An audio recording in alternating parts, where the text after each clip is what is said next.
dia. KEF 3888.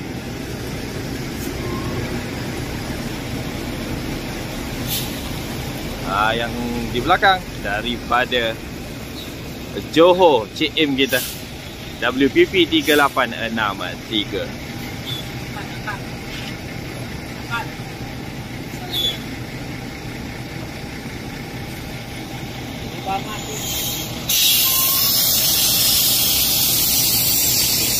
Assalamualaikum guys, selamat pagi-pagi, selamat petang-petang, selamat malam-malam. Alhamdulillah kita berada di pusat perniagaan Barakah, Jalan Pemimpin Kampung Manjoy, Ipoh, Perak. Nampak ada 16 buah bas pada pagi ini. So kali ini kita nak buat review untuk bas Persona Holidays yang bernombor pendaftaran KEF 3888. Ini bahagian belakang untuk bas Persona Holidays yang dibuat oleh TMS Bus yang bermodelkan P13E kalau tak silap saya. Bas yang berwarna pink, hitam dan warna hijau. Feature yang ada pada bas TMS Bus ini 2+2 double seat, ada comfort seat with safety belt, LED lighting visual dan sebagainya.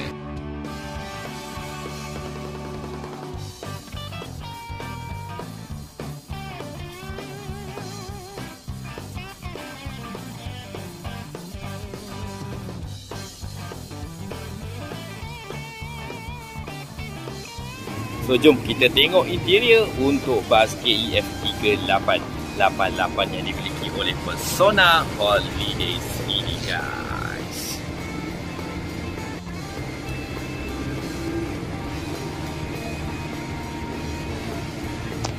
Bismillahirrahmanirrahim. So bas ini dibuat oleh TMS Bus ya. Wangi basnya. Okey, so inilah tempat duduk yang ada di dalam bas ini.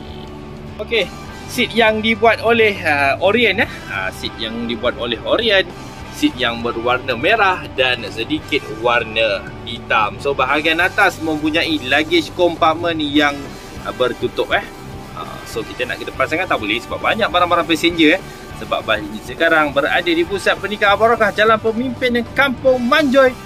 Sebab ada rombongan, orang kata rombongan cekiah lah macam tu.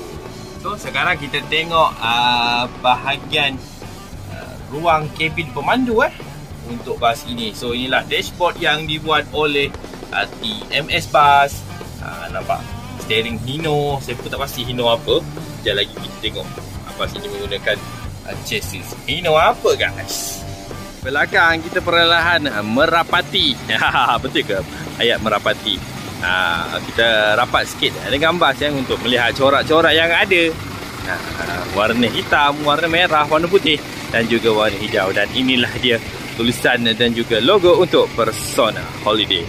Boleh layari laman sesama mereka www.personaholiday.com.